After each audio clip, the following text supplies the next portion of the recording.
Top 100 universities లో 100% scholarship తో admission పొందాలనుకుంటున్నారా? India's top competitive exams, IIT, NEET etcetera guidance కావాలన్నా, India and world top universities లో join అవ్వాలన్నా, స్టూడెంట్స్ అండ్ పేరెంట్స్ కి కెరీర్ కౌన్సిలింగ్ కావాలన్నా, మీ కెరీర్ డెసిషన్ డబుల్ చెక్ చేసుకోవాలనుకున్నా 25 years ఎక్స్పీరియన్స్ డాక్టర్ సతీష్ గారిని సంప్రదించండి. నమస్తే, నేను మీ డాక్టర్ సతీష్ ఐఆర్ఎస్సి మాట్లాడుతున్నాను. రెగ్యులర్గా మనం చేసే వీడియోస్లో భాగంగా అంటే యొక్క ఇంటర్మీడియట్ తర్వాత ఇంజనీరింగ్ కౌన్సిలింగ్స్ ఏవైతే ఉన్నాయో దానికి సంబంధించి చాలా వీడియోస్ మనం చేయడం జరిగింది. సో ఇప్పుడు జేఈ ద్వారా ఉన్న జోసా కౌన్సిలింగ్ ఆల్మోస్ట్ స్టార్ట్ అయిపోయింది, రిజల్ట్ కూడా వస్తుంది. కాబట్టి అదర్ ఎగ్జామ్స్ ఏదైనా మనం పార్టిసిపేట్ చేయాలా అని చాలామంది పిల్లలు అడుగుతున్నారు మా దగ్గర కౌన్సిలింగ్ వచ్చినప్పుడు. సరే, బిట్స్ యాడ్ లేకపోతే వేరే వేరే ఎగ్జామ్స్ ఏవైతే ఉన్నాయో అవి కూడా చాలా వరకు అయిపోయినాయి. బట్ స్టిల్ ఇంకా ఏమన్నా ఉన్నాయని అడిగితే లాస్ట్ టైం నేను ఒకటి ఐఏఎం ఏదైతే ముంబై ఉందో దానికి సంబంధించి కూడా ఒక వీడియో చేయడం జరిగింది. సో దానికి ఎక్స్టెన్షన్గా ఇప్పుడు నేను చేసే వీడియో ఏదైతే ఉందో IAM Lucknow. So IAM Lucknow ఏదైతే ఉంటుందో డెఫినెట్గా మనకి టాప్ 5 ఐఏఎంస్లో మనకి మేనేజ్మెంట్లో ప్రెస్టీజియస్ కాలేజెస్లో టాప్ 5 కింద మనం చెప్పుకోవచ్చు భారతదేశంలో. సో ఇంతకుముందు చెప్పినటువంటి ఐఏఎంస్ సంబల్పూర్ కానీ లేకపోతే ఐఏఎం ఏదైతే ముంబై కానీ ఇవి ఏవైతే ఉన్నాయో జనరల్గా ఇవి of course second generated, maybe కొన్ని అయితే థర్డ్ జనరేటెడ్ అట్లా ఉంటాయి. సో ఆల్రెడీ కొన్ని కోర్సులు ఈవెన్ జమ్మూ కానీ బోధ్గా కానీ ఇలాంటి వాటిలో ఐపీఎం ఉన్నాయి, కానీ వాటికి అంత పెద్ద ఇంపాక్ట్ ఎక్కువ ఉండదు. సో లక్నో కాబట్టి డెఫినెట్గా మనం అటెన్షన్ పే చేయవలసిన అవసరం ఉంటుంది. అట్లాగే ఈ పర్టికులర్ కోర్సు ఏదైతే వాళ్ళు లాంచ్ చేయడం జరిగిందో డెఫినెట్గా ఇది ముంబైతో మనం కంపేర్ చేసినప్పుడు చాలా బ్యూటిఫుల్ కోర్స్ని వీళ్ళు లాంచ్ చేశారని చెప్పొచ్చు, ఏఏ అండ్ బిజినెస్ అనలిటిక్స్. ఇప్పుడు ఏ కోర్సెస్ అయితే ఏవైతే ఉన్నాయో ఈ కోర్సెస్ అన్నీ కూడా అప్డేట్ చేయకపోతే ఈ మేనేజ్మెంట్ కాలేజెస్ అన్నీ కూడా ఈవెన్ ఐఏఎంసా లేకపోతే అది హార్వర్డ్ స్టాన్ఫర్డ్ పక్కన పెట్టండి, ఇవన్నీ కూడా అసలు మొత్తం కొట్టుకుపోతే కాలగర్భంలో లేకపోతే అవుట్డేటెడ్ అయిపోతాయి అని చెప్పి చాలా కాలం నుంచి 2-3 ఏళ్ళ నుంచి చెప్తానే ఉన్నాను నేను. బట్ ఇప్పుడు కొంత మార్పు వచ్చి ఐఏఎంస్లో కూడా మార్పులు చేసుకుంటూ టెక్ ఎంబీఏని కూడా వీళ్ళు 2027 నుంచి కూడా వాళ్ళు కొత్తగా ఒక ప్రోగ్రామ్ని ఎంబీఏ ప్రోగ్రామ్ని కూడా వాళ్ళు యాడ్ చేయడం జరుగుతుంది. ఇది శుభపరిణామం. రెగ్యులర్గా ఉన్నటువంటి ఎంబీఏ ప్రోగ్రామ్స్ ఏవైతే ఉన్నాయో మోస్ట్ ప్రాబబుల్లీ అనదర్ 2 years ఇంకా కనపడకూడదు నా ఎక్స్పెక్టేషన్ ప్రకారం. అప్పుడే వాళ్ళు కొంత అప్డేట్ అయినట్లు లెక్క. ఇంకా అలా ఉంచుకున్నారంటే మనం వాళ్ళని కూడా ఎవడో కాపాడలేడు. అలా అప్డేట్ అవ్వకపోతే పెద్ద పెద్ద అన్నీ కూడా కనుమరుగైపోయినాయి. సో డెఫినెట్గా లక్నోలో ఏదైతే మనకి ఈ పర్టికులర్ ప్రోగ్రామ్ అందించారో డెఫినెట్గా వాళ్ళు కూడా ఫ్యాకల్టీ రిక్రూట్మెంట్ చేసుకున్నారు, వాళ్ళు కూడా అప్డేట్ అవుతున్నారు, కోర్సెస్ని పెట్టడం జరిగింది. మేబీ మిగతా ఐఏఎంస్లో ఉన్నటువంటి బ్యాచిలర్ ఆఫ్ సైన్స్ కోర్సెస్ ఏవైతే ఉన్నాయో వాటికి సంబంధించి జనరల్ డేటా సైన్స్ ఇలాంటివి అయితే అయినప్పుడు జేఈ మెయిన్స్ ద్వారా ఇస్తున్నారండి. ఐపీ మ్యాట్ వేరండి, 5 years ఎంబీఏ. అది పెద్దగా ఉపయోగం ఉండదు, ఎక్సెప్ట్ ఇండోర్ తప్ప, మేబీ సమ్ ఎక్స్టెంట్ ఏదైనా రాంచి రోతకు తప్ప మిగిలిన వాటిలో పెద్ద చదివినా కూడా 5 years పాటు ఎంబీఏ అంత చదివిది ఏముండదండి. అవంతా ఇంకా అవుట్డేటెడ్ కింద వస్తాయండి ఇవన్నీ కూడా. బట్ ఇది artificial intelligence in connected with business analytics పెట్టి సో బిజినెస్ కన్సల్టెన్సీస్కి ఎలా ఉండాలనే ఉద్దేశంతో కోర్సుని వాళ్ళు డిజైన్ చేయడం జరిగింది. కోర్సు స్ట్రక్చర్ అంతా నేను చూశాను, ఫ్యాకల్టీస్ కూడా బెటర్గా ఉన్నారు, ప్రాజెక్ట్ కానీ ఎలెక్టివ్స్ కానీ బాగున్నాయి. ఇది జేఈ మెయిన్స్ కాకుండా ఇది జేఈ అడ్వాన్స్డ్తో ఇవ్వడం జరుగుతుంది. సో డెఫినెట్గా జేఈ అడ్వాన్స్డ్ ఎవరైతే క్వాలిఫై అయ్యి ఉంటారో వాళ్ళందరూ కూడా, అలాగే ఇంటర్మీడియట్ 12th 2025లో కానీ 26లో కానీ పాస్ అయినటువంటి విద్యార్థులు ఎవరైతే ఉంటారో వాళ్ళందరూ కూడా దీనికి చేసుకునే అవకాశం ఉంటుందండి. దీనికి లాస్ట్ డేట్ వచ్చి జూలై 3వ తారీఖున ఉంటుంది. ఇమ్మీడియట్గా రిజల్ట్ మనకి జూలై 10వ తారీఖున ఇవ్వడం జరుగుతుంది ఫస్ట్ రౌండ్. సెకండ్ రౌండ్ వచ్చి జూలై 23వ తారీఖున ఇవ్వడం జరుగుతుంది. థర్డ్ రౌండ్ వచ్చి ఆగస్ట్ 3వ తారీఖు అనుకుంటా. క్లాసెస్ వచ్చి ఆగస్ట్ 18వ తారీఖు నుంచి ఎప్పటి నుంచో మనకు స్టార్ట్ అవుతాయి. ఫీజు వచ్చి ఇయర్కి వచ్చి 5 lakhs. సరే, ఎక్స్పెన్సివ్ అయినప్పటికీ కూడా ప్రాబబుల్లీ మీరు లోన్ కానీ ఏదైనా తీసుకుని ఈ పర్టికులర్ కాలేజీకి వెళ్ళొచ్చు అని అడిగితే వెళ్ళొచ్చు. ఓకే, ఎవరు వెళ్ళాలి ఎవరు వెళ్ళకూడదని చెప్తాను. బట్ కోర్సు గురించి కొంత మీకు నేను చెప్పడానికి ప్రయత్నం చేస్తానంటే కోర్స్ స్ట్రక్చర్ ఏ విధంగా ఉంది, ఏంటి, వాట్ ఈజ్ వాచ్ అన్నది నేను చెప్తానండి. అంటే సిలబస్ ఏ విధంగా ఇచ్చారు ఏంటి అన్నది నేను చెప్తాను.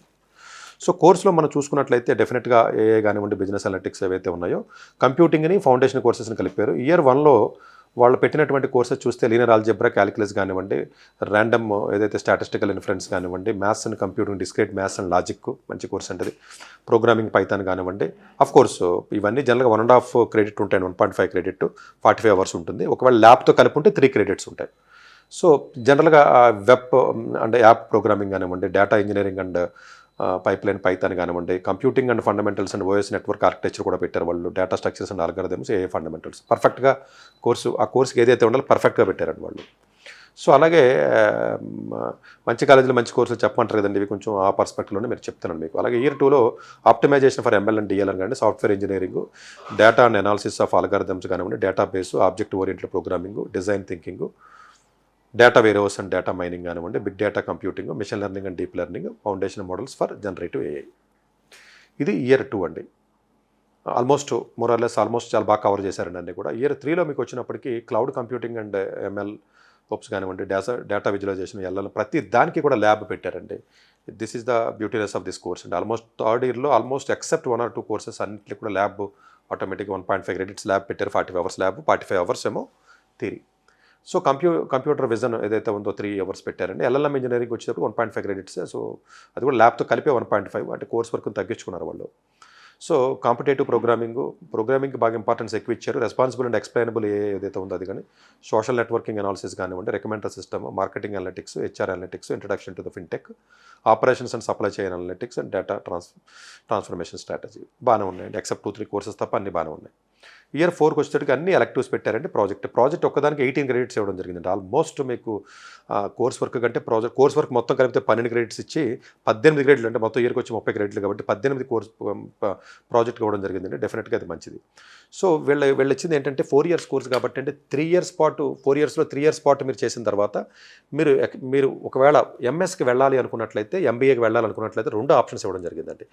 ఎంఎస్కి వెళ్ళాలి అనుకున్నట్లయితే చాలా కాలేజెస్, వరల్డ్లో ఉన్నటువంటి కొన్ని కాలేజెస్తో టైఅప్ పెట్టుకుని 3rd ఇయర్ తర్వాత మీరు ఎగ్జిట్ అయిపోయి మీరు వెళ్ళిపోవచ్చు. లేదా అదే 4th ఇయర్ అయిన తర్వాత 5th ఇయర్ అక్కడికి వెళ్తే ఎంఎస్ ఇస్తారు. ఎగ్జిట్ 3rd ఇయర్లో ఉండదండి. 3rd ఇయర్లో ఉంటే సర్టిఫికేట్ వస్తుందండి మీకు. ఎగ్జిట్ అవ్వచ్చు న్యూ ఎడ్యుకేషన్ పాలసీ ప్రకారం, ప్రాబ్లం ఏమీ లేదు. కానీ బట్ అలా కాకుండా 4+1 కాకుండా 3+2 కావాలనుకోండి. 3 ఇయర్స్లోనే మీరు చెప్పాలి. చెప్పినప్పుడు ఏమవుతుందంటే ఎంబీఏ టెక్ రెగ్యులర్ స్టూడెంట్స్ ఎవరైతే ఎంబీఏ జాయిన్ అవుతారో క్యాట్ ఎగ్జామ్ ద్వారా వస్తారు ఎంబీఏ టెక్, వీళ్ళని కలిపేస్తారు. అంటే మీ 4th ఇయర్ వాళ్ళ 1st ఇయర్, మీ 5th ఇయర్ వాళ్ళ 2nd ఇయర్.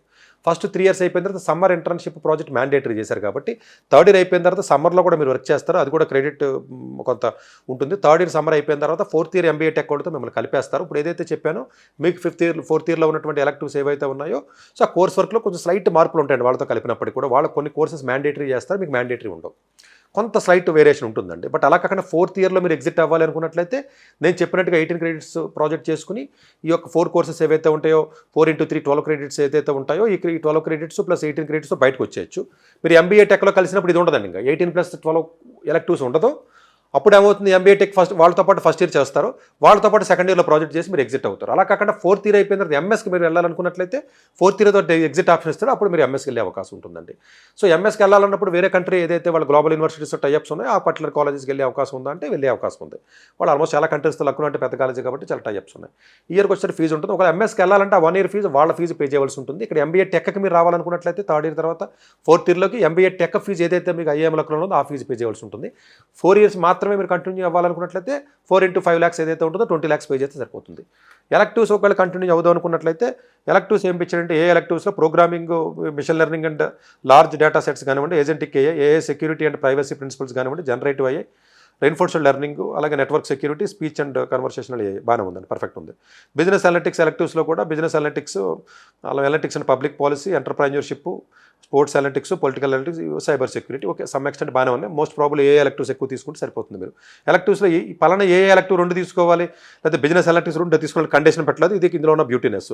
ఈవెన్ 4 ఎలెక్టివ్స్ ఏవైతే 4th ఇయర్లో ఉన్నాయి 4 ఎలెక్టివ్స్ కూడా మీరు ఏ ఎలెక్టివ్స్ రోజు కూడా పికప్ చేసుకున్నా పర్వాలేదు.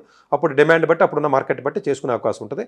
చెప్పాను కదండి 5 ఇయర్స్లో ఎగ్జిట్ అవ్వచ్చు, 4 ఇయర్స్ ఎగ్జిట్ అవ్వచ్చు, 3 ఇయర్స్ అయిన తర్వాత 2కి యాడ్ చేసుకోవచ్చు, 4th ఇయర్ అయిన తర్వాత ఎంఎస్కి బయటకు వెళ్ళొచ్చు, ఈవెన్ 3 ఇయర్స్లో కూడా మీరు ఎగ్జిట్ అవ్వచ్చు. సో ఇవి జనరల్గా 3rd ఇయర్లోనే మీరు డెసిషన్ తీసుకోవాల్సినటువంటి అవసరం ఉంటుంది. సో ఇది ఓవరాల్గా ఉన్నటువంటి కోర్స్ వర్క్ అండి. డెఫినెట్గా ఈ పర్టికులర్ కోర్స్ ఏదైతే ఉంటుందో ఎవరు వెళ్ళాలి ఎవరు వెళ్ళకూడదు ఆల్రెడీ జైలు వచ్చి ఉంటుంది చాలామందికి. సో మీరు ఒకటే గుర్తుపెట్టుకోండి అమ్మా, 3rd జనరేటెడ్ ఐఐటీస్లో ఎవరికైతే లోయెస్ట్ బ్రాంచెస్ వచ్చినాయో ఈవెన్ ఇంక్లూడింగ్ ఈసీ పెద్దగా ప్లేస్మెంట్స్ మీరు అనుకున్నట్టుగా ఏమి ఉండవు. ఈవెన్ ఇప్పుడు ఐఐటి మండే ఉంది, ఎలక్ట్రికల్ 70 స్టూడెంట్స్ ఉన్నారు. సో మొన్న ఎప్పుడో ఒక స్టూడెంట్తో నేను కౌన్సిలింగ్ చేసినప్పుడు కూడా నేను అడిగాను ఎంతమందికి ప్లేస్మెంట్స్ వచ్చినాయి అంటే 10 మందికి వచ్చినాయి సార్ కోర్ కంపెనీస్ అని చెప్పాడు రీసెంట్గానే. సో మా పేరు నాకు సరిగ్గా గుర్తు రావట్లేదు. సో మిగిలిన అలాగే ఇంకొక స్టూడెంట్ నాకు రావుతకలో ఉన్నటువంటి ఎలక్ట్రికల్ అబ్బాయి కూడా దగ్గర కౌన్సిలింగ్ వచ్చినప్పుడు అడిగాను. So maybe core companies only ఇప్పుడు ప్రజెంట్ ఉన్నటువంటి 20 స్టూడెంట్స్కి రావడం జరుగుతుంది. జీపీఏ కూడా మీరు అనుకున్నంత ఈజీ కదా టఫ్గానే ఉంటుంది. కాబట్టి 3rd జనరేటెడ్ ఐఐటీస్లో సిఎస్ కాకుండా మేబీ వేరే వెళ్ళొచ్చు. సిఎస్ వచ్చినా కూడా ఏ డేటా సైన్స్ వచ్చినా కూడా స్టిల్ ఇది ప్రిఫర్ చేయొచ్చు. మేబీ ఎన్ఐటీస్ ఏవైతే ఉంటాయో 2nd generator 3rd generated NITs వదిలేసి వెళ్ళొచ్చా అంటే వెళ్ళొచ్చు. దీనికి ట్రిపుల్ ఐటీస్లో కింద ఉన్న ట్రిపుల్ ఐటీస్ అసలు ప్రిఫర్ చేయకండి, ఎందుకంటే పెద్దగా ఫ్యాకల్టీ కానీ అంత ఏమీ లేదు కానీ దీనికి వెళ్తేనే బెటర్. సో మీరు ఐఐఎం ముంబై వేరు, ఐఐఎం సంబల్పూర్ వేరు, ఐఐఎం లక్నో వేరు. సో ఈ కోర్స్ కానీ ఇది కానీ ఏదైతే ఉంటుందో డెఫినెట్గా కన్సల్టెన్సీ సైడ్ వెళ్ళేటట్టుగానే వాడు కోర్స్ని డిజైన్ చేశారు కాబట్టి డెఫినెట్గా మీరు హైయర్ స్టడీస్ కూడా ఎంఎస్ వెళ్ళే అవకాశం ఉంటుంది. ఓపీటీలోకి వెళ్ళచ్చు కాబట్టి 1 ఇయర్స్ అయితే సరిపోతుంది, 1 ఇయర్ ఫీజు కడితే. సో ఇది డెఫినెట్గా ఒక మంచి ఆపర్చునిటీ కింద నేనైతే దీన్ని చెప్తున్నాను. మేబీ ఎప్పుడైతే మీకు లక్నో పూల్లోకి వెళ్ళిపోయారో, ఈవెన్ ఎంబీఏ టెక్లోకి వెళ్ళిపోయారో, ప్లేస్మెంట్స్ ఆటోమేటిక్గా మీకు యావరేజ్గా 35 lakhs వరకు వచ్చే అవకాశం ఉంటుందండి. యాజ్ ఆన్ డేట్ ఉన్నటువంటి యావరేజ్ చెప్తున్నాను. రెగ్యులర్గా ఉన్నటువంటి AIIITsలో లోవర్ IITsలో ఉన్నా కూడా అంత బెటర్గా వచ్చి ఏదో మెకానిక్లో లేదా ఏదో ఎలక్ట్రికల్లో లోవర్ IIITsకి వెళ్ళినా కూడా పెద్ద వచ్చే అవకాశం లేదు. NITs కూడా పెద్దగా ఏమీ లేదు. సో కొంత కాంపిటీషన్ తక్కువ ఉండే అవకాశం ఉంటుంది ఫస్ట్ టైం పెట్టారు కాబట్టి. అది స్ట్రాంగ్లీ రికమెండ్, ఎందుకంటే ఎస్టాబ్లిష్ అయిపోయిన IIM అండి. సో ఫ్యాకల్టీ కూడా ఉన్నారు, కోర్సుని వాళ్ళు కొత్తగా పెట్టారు కదా ఏమైపోద్ది, ఇలాంటి వాటి మీద ఎక్కువగా మీరు పెద్దగా అక్కడ కొత్తగా పెట్టినా కూడా మీరు డెప్త్ కొంచెం రావాలి, కొంత లెర్నింగ్ ఉంటుంది కాబట్టి డెఫినెట్గా ఇదైతే. మళ్ళీ ముంబై వేరండి. IIM ముంబై నేను అందరికీ రికమెండ్ చేయలేదు, వీడియో వినే ఉంటారండి. అది కోర్సు కొంత డిఫరెంట్ ఉందండి, అది డిజిటల్ ఎకానమీ రిలేటెడ్ కోర్స్ ఉంది కాబట్టి ప్రాబబ్లీ చాలామందికి అంత పెద్ద ఉంటుంది. మన సంబల్పూర్ కోర్సు బాగానే ఉందంటే బాగానే ఉంది, అది థింక్ చేసి చూడాలండి, అంటే మనకి ఏమొస్తుంది అనేది కంపేర్ చేసి చూడాలి. బట్ ఇది కొంత మీకు ఐడియా ఇచ్చాను కాబట్టి దీన్ని బట్టి మీరు ఎడిషన్ అయితే మీరు తీసుకోండి. డెఫినెట్గా ప్రాబబ్లీ 2026 అడ్వాన్స్డ్ స్కోర్ తీసుకుంటున్నాడు. ప్రాబబ్లీ ఫ్యూచర్లో మీరు 2 years కోర్స్ తీసుకుంటే ఇంకా బెటర్. ఎవరైనా ఫస్ట్ ఇయర్ జాయిన్ అయ్యి వేరే కాలేజీలో మంచి పెర్ఫార్మెన్స్ చేయకపోతే మారి ఇలాంటి కాలేజీలకు వచ్చే అవకాశం పెట్టినట్లయితే సో ఇమీడియట్గా అప్లై చేయండి. ఎవరన్నా మీ ఫ్రెండ్స్ ఎవరన్నా ఉంటే వాళ్ళకి ఇన్ఫార్మ్ చేసి వాళ్ళ చేత కూడా అప్లై చేయొచ్చండి. Thank you very much. Doctor yes Satish గారు ఏపీ తెలంగాణ విద్యార్థులకు సుపరిచితమైన పేరు. సతీష్ గారు 2001 UPSC పరీక్షల్లో ఇండియన్ రైల్వే విభాగంలో ఉద్యోగం సాధించారు. సతీష్ గారు చదివిన చదువులు engineering, MTech, MBA executive MBA, MSc, MBA HR, MS psychology లాంటి పోస్ట్ గ్రాడ్యుయేషన్ డిగ్రీతో పాటు డాక్టరేట్ కూడా చదవటం జరిగింది. సతీష్ గారు నిరంతర విద్యార్థి. అలాగే సతీష్ గారు పలు ప్రతిష్టాత్మక కాంపిటేటివ్ పరీక్షలో UPSC నిర్వహించే సివిల్ సర్వీస్ పరీక్షలో 179వ ర్యాంక్, అలాగే ఇంజనీరింగ్ సర్వీస్ లో 24వ ర్యాంక్, గేట్ ఎగ్జామ్ లో 4వ ర్యాంక్, క్యాట్ ఎగ్జామ్ లో 99.8%, GMAT 76 స్కోర్, ఇలా పలు కాంపిటేటివ్ ఎగ్జామ్స్ లో మొదటి ప్రయత్నంలోనే ఎన్నో ర్యాంకులు సాధించారు. ఎన్ని క్వాలిఫికేషన్ డిఫరెంట్ పరీక్షలు ర్యాంకులు సాధించిన వ్యక్తులు మన ఇండియాలో చాలా అరుదనే చెప్పాలి. ఇలాంటి అకాడమిక్ లో పరంగా, కాంపిటేటివ్ పరంగా ఎన్ని ర్యాంకులు సాధించడంతో పాటుగా గవర్నమెంట్ ఉద్యోగం చేస్తూ పలు అవార్డులు తీసుకున్నారు. సతీష్ గారికి జోనల్ లెవెల్లో general manager award, all India లెవెల్లో నేషనల్ లైఫ్ టైమ్ అచీవ్మెంట్ గుర్తింపు దక్కాయి. Appreciation of president lifetime Sevashri award Andhra Pradesh మంత్రి నుంచి అందుకున్నారు. వీటితో పాటు పలు రకాల అవార్డులను అందుకున్నారు.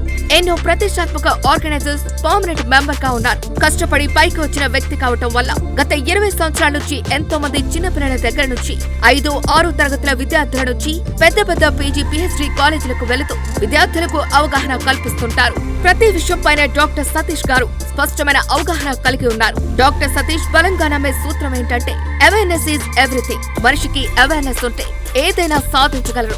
ఒక్క మోటివేషన్ తోనే కాదు, ఏది చేయాలి, ఏది చేయకూడదు, ఎలాంటి డెసిషన్ తీసుకోవాలి అన్న విషయాలపై, ముఖ్యమైన విషయాలపై అవగాహన కల్పిస్తుంటారు. అలాగే గవర్నమెంట్, ప్రైవేట్ జాబులే కాకుండా ప్రపంచ దేశాల్లోని జాబ్స్ పై కూడా అవగాహన కల్పిస్తుంటారు. ఉద్యోగాలతో పాటు పెద్ద చదువులైన IIT వంటి వాటిపై సెషన్స్ నిర్వహిస్తూ ఉంటారు. ఇప్పటి వరకు 3 లక్షల సెమినార్స్ ₹1 తీసుకోకుండా ఉచితంగా నిర్వహించారు. ఇందులో భాగంగా మన 99 TV ద్వారా విద్యార్థులకు మోటివేషన్ ఇవ్వటానికి మీ ముందుకు వస్తున్నారు డాక్టర్ సతీష్ గారు.